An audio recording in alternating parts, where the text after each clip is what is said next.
Bom dia! Desejo a todos um maravilhoso sábado e um final de semana abençoado para você e para toda a sua família. Nesse vídeo, eu trago para vocês uma entrevista coletiva com o presidente do Senado, o senador Rodrigo Pacheco, realizada ontem, onde ele foi questionado pela solicitação feita pelos governadores de que o auxílio volte a ser R$ 600 e não 250, 150, 375 propostos pelo governo, dependendo do caso. Ele falou várias coisas importantes. Mas antes de colocar a entrevista completa aqui para vocês, eu te convido a se inscrever aqui no nosso canal e também a deixar o seu like nesse vídeo para nos dar aquela força para que esse novo canal cresça e a gente continue trazendo conteúdo confiável e de qualidade por aqui. Então, vamos lá, pessoal. Eu vou deixar para vocês agora a entrevista completa com o senador Rodrigo Pacheco. Até o próximo vídeo, um grande abraço, tchau, tchau. Então, vamos lá, vocês querem fazer as perguntas? Presidente. Um minuto. Fala para mim. Pronto, pois não. Entre os temas, presidente, que vocês discutiram, quais seriam os três principais? Ficou mais focado na questão da vacinação ou foi mais voltado para a economia, medida de restrição, isolamento social? Qual foi a parte mais que eles trouxeram como a maior das prioridades, já que tudo agora em combate à pandemia é prioridade? Perfeito, os governadores. Nós fizemos uma reunião com os governadores hoje, remotamente, pelo sistema Zoom. Ela se iniciou às 8 da manhã em ponto. E terminou quase 11 horas, então quase 3 horas de reunião com os governadores. Muitos falaram, foram diversos temas e nós fizemos uma compilação das ideias síntese dos governadores, basicamente envolvendo a questão da coordenação nacional, que de fato precisa existir através da presença do presidente da República, de assumir essa coordenação política, igualmente do credenciamento ao ministro da Saúde, para que o ministro da Saúde possa fazer essa coordenação técnica com base na ciência, com base na medicina, com ações que sejam efetivas. Eu expliquei aos governadores a natureza desse comitê, que é um comitê, ele não tem o caráter nacional necessariamente, é um comitê federal de organização do presidente da República, o presidente do Senado, o presidente da Câmara e um representante do Judiciário, que não pode ser o presidente do Supremo em razão de uma vedação constitucional, mas uma busca de unificação de entendimentos entre os poderes da República, justamente para que possamos identificar quais são as convergências e identificar também medidas que às vezes são tomadas pelo Poder Executivo e que não têm amparo no Legislativo, ou medidas legislativas da Câmara e do Senado que também não terão o amparo do Executivo. Então é fundamental, até para otimizar o trabalho, que haja a regularidade presencial, pessoal, do presidente da República, do presidente da Câmara, do presidente do Senado, com o ministro da Saúde, para nós termos uma ideia comum de enfrentamento da pandemia e uma uniformização de condutas. A primeira reunião desse comitê vai acontecer na segunda-feira. O presidente da República vai definir o horário na manhã de segunda-feira, para que nós possamos, então, materializar esse trabalho instituído através desse decreto, da comissão através desse decreto, do comitê através desse decreto.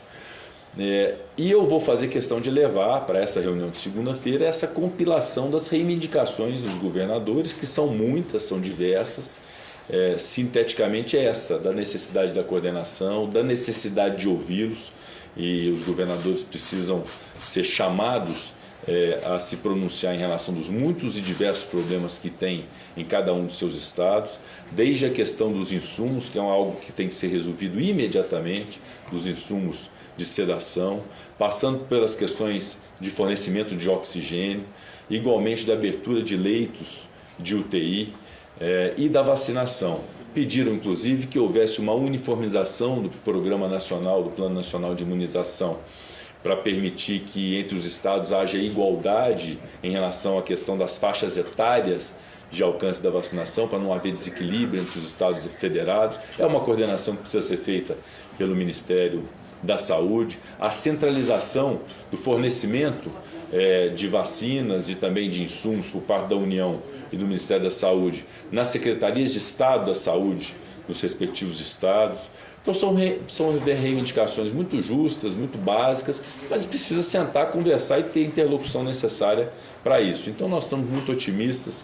Eu identifiquei por parte dos governadores uma enorme boa vontade, um grande espírito público, todos muito sensibilizados com esse momento que nós estamos vivendo, buscando alternativas, buscando realmente tentativas muito sinceras desse enfrentamento.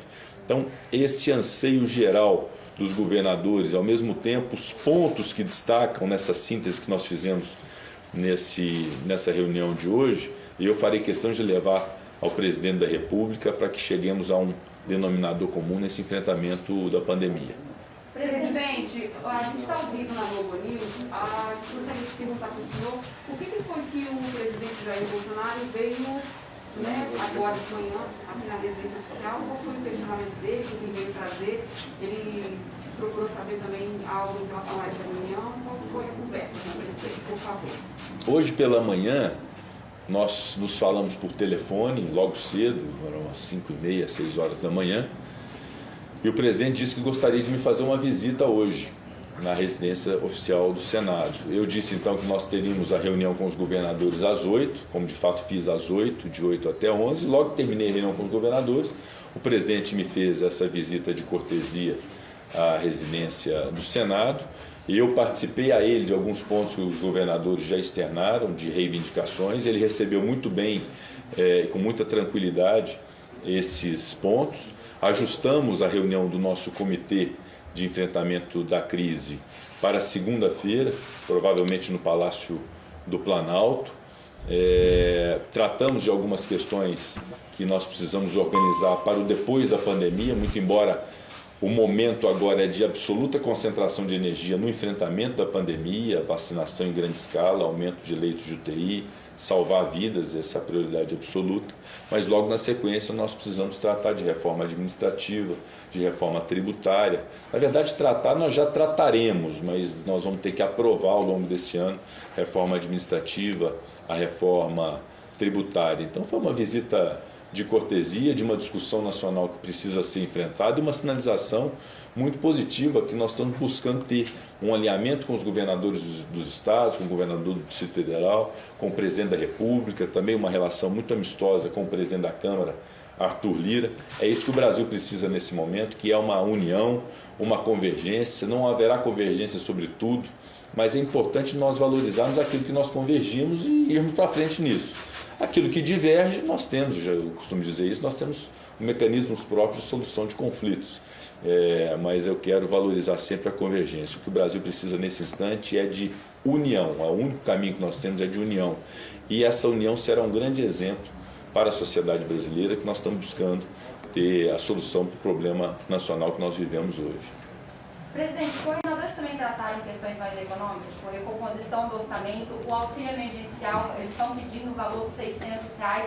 Como é que vocês chegaram nesse assunto? O que ficou decidido? Ou, enfim, para tratar a próxima reunião? Há diversos temas de natureza econômica que os governadores reivindicam e com legitimidade. A questão da securitização, do pagamento de precatórios, a questão da abertura de leitos, de quem vai financiar isso. E a propósito disso, há um projeto muito interessante aprovado na Câmara e que nós pautaremos no Senado na próxima sessão, que é o projeto de lei 1010, salvo engano é esse o número, foi uma iniciativa do presidente Arthur Lira, para poder financiar leitos de UTI. Mas os governadores reivindicam ajuda aos estados, ajuda aos municípios, ajuda a segmentos que estão muito atingidos pela pandemia. Todas essas iniciativas já estão sendo trabalhadas, algumas já aprovadas, outras não, na Câmara e no Senado. Esse, por exemplo, a ajuda ao setor de produção de eventos, que são as pessoas que estão sofrendo muito, já foi aprovado na Câmara, nós vamos pautar semana que vem.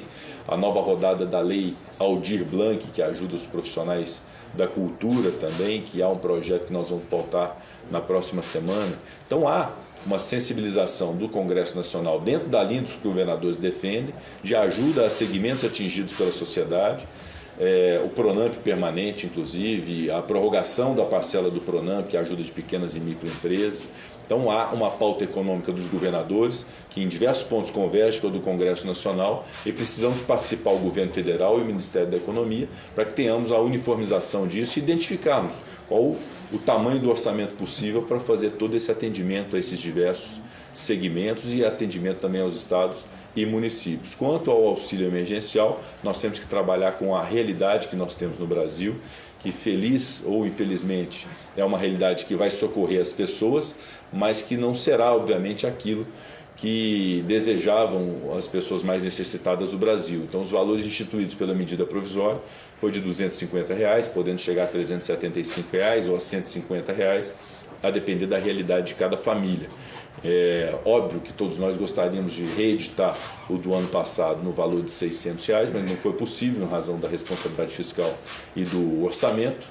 Mas o foco nosso muito prioritário e imediato é a vacinação em larga escala. A vacinação que vai fazer com que nós salvemos vidas no Brasil e salvemos a economia brasileira, que precisa voltar à regularidade, voltar a funcionar, a roda da economia girar, mas desde que haja segurança sanitária. A segurança sanitária virá somente com a vacina.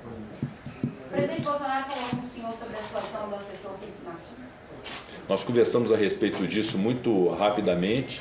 Eu informei o presidente da República que isso é objeto de um procedimento de apuração, de investigação no âmbito da Polícia Legislativa do Senado Federal, que terá suas conclusões e as consequências jurídicas desse fato serão, obviamente, existentes, serão apuradas e serão tomadas as providências.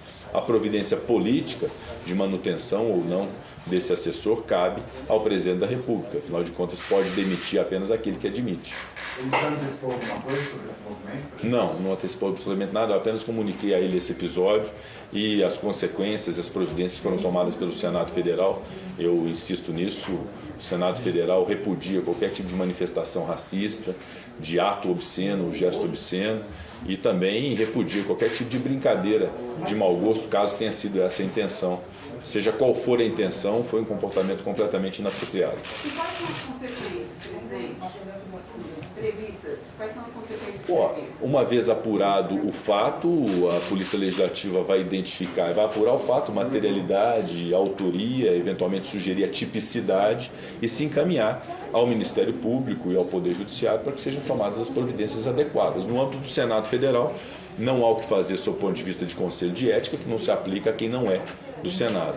Mas as consequências jurídicas, em face dos órgãos de persecução criminal, obviamente poderão ser avaliadas, mas sempre respeitando devido processo legal, contraditório, ampla defesa, presunção de inocência, permitindo que se ouça o assessor para poder dar a sua versão. É isso que deve se pautar, nisso que deve se pautar o Estado Democrático de Direito, que se aplica a todo cidadão. O ministro da Saúde, presidente, falou essa semana, durante a entrevista coletiva dele, de que em curto prazo, ele não explicou que curto prazo seria esse, a ideia era vacinar pelo menos 1 milhão de brasileiros por dia. Os governadores hoje falaram aí em até 2 milhões nessa reunião, foi o que alguns governadores informaram. Existe algum entendimento de que isso possa acontecer até meados de abril, de fato? Com o regramento legislativo que nós temos no Brasil hoje, que exige que se obedeça o Plano Nacional de Imunização, e nós concordamos com isso, é preciso ter uma organização e valorizar o Sistema Único de Saúde.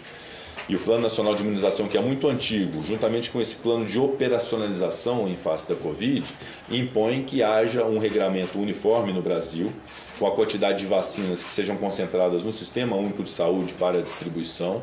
E pelo cronograma do Ministério da Saúde, em março, em tese, nós teríamos 39 milhões de doses, que depois foi reduzida para 25 milhões de doses. Nós estamos nos aproximando do final de março, poderemos ter no dia 31 de março ou no dia 1º de abril uma avaliação do que foi março, do que se conseguiu cumprir ou não do cronograma, mas pelo cronograma apresentado pelo Ministério da Saúde, considerando Fiocruz e Butantan, tanto de produção própria quanto de importação, mais os laboratórios privados que tiveram aquisição, inclusive a Pfizer, que não é ainda no mês de abril, que está uma previsão para setembro, é plenamente possível se atingir essa meta dita pelo Ministério da Saúde de 1 milhão de vacinados por dia. Nós temos muita expectativa nisso. O cronograma do Ministério da Saúde em relação ao que é a produção dessas duas instituições, Butantan e Fiocruz, das importações feitas por ambas, AstraZeneca e Sinovac, e das demais vacinas, é perfeitamente possível nós acreditarmos e confiarmos nessa informação de que a partir de abril nós tenhamos essa vacinação de 1 milhão de pessoas por dia. A saída do ministro Ernesto Araújo ajuda, presidente? Como é que está a situação dele no governo, já que está havendo muito essa crítica de que alguns ausentes de A permanência ou a saída do ministro, de qualquer que seja ele, inclusive do ministro das Relações Exteriores, é uma decisão que cabe ao presidente da República. O que nos cabe enquanto Senado Federal, Câmara dos Deputados, enquanto Parlamento, é cobrar ações e fiscalizar as ações do Ministério. E nós consideramos que a política externa do Brasil ainda está falha, ela precisa ser corrigida, é preciso melhorar a relação com os demais países, inclusive com a China, porque a China é o maior parceiro comercial que temos do Brasil. Então eu considero que, para além de uma avaliação pessoal sobre o desempenho do ministro, vamos falar sobre ideias, sobre propostas e sobre comportamentos. E isso precisa melhorar na relação exterior do Brasil. E o senhor chegou a falar sobre isso com o presidente da República novamente? Também pontuei aquilo que disse ontem. Tudo que eu digo para vocês, eu não tenho problema nenhum em dizer para o presidente, até porque o presidente ou qualquer outra pessoa fica sabendo do que eu digo publicamente. O que eu penso é o que eu digo publicamente. Eu manifestei mais uma vez que a política externa do Brasil precisa melhorar, nós precisamos ter melhores relações com todos os países que podem nos ajudar nesse momento e que nós ao longo da história ajudamos. Nós damos segurança alimentar para o mundo, nós temos um apelo ambiental, pelo menos biomas que são muito importantes para o mundo, inclusive o bioma amazônico, e esse valor do Brasil agora precisa ser reconhecido pela comunidade internacional. Não é por outra razão que o Senado fez aquele apelo internacional para a comunidade externa, para ajuda, não é por outra razão que eu encaminhei a presidente do Senado americano, que é a vice-presidente Kamala Harris, uma súplica de auxílio também em relação às vacinas, mas esse é um papel do Ministério das Relações Exteriores. Confiamos ao Ministério das Relações Exteriores essa política de melhora dessa relação com os demais países. Essa manifestação foi hoje, né? Só para entender.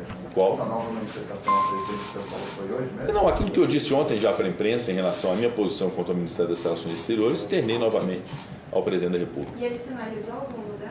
Não, apenas ouviu e vejamos o que pode ser feito. Na verdade, com o ministro A ou com o ministro B, o que importa é um ministério que funcione, e é isso que nós desejamos em relação ao Ministério das Relações Exteriores.